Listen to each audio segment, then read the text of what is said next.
مش عادي نعيش بلا ما نصلي؟ زعما عادي عادي عادي.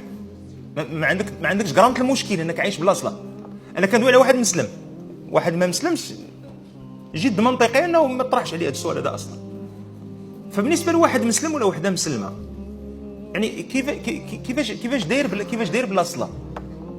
التصور ديالنا للصلاه شباب ولينا شي شويه مالوزمون بدينا كنبعدوه على الجانب الذي شرع له. الجانب الذي شرع له هو انه الصلاه هي اللي كتربطك بصيد ربي، بمعنى انه بلا صلاه ما عندكش الريحه ديال العلاقه بمولانا.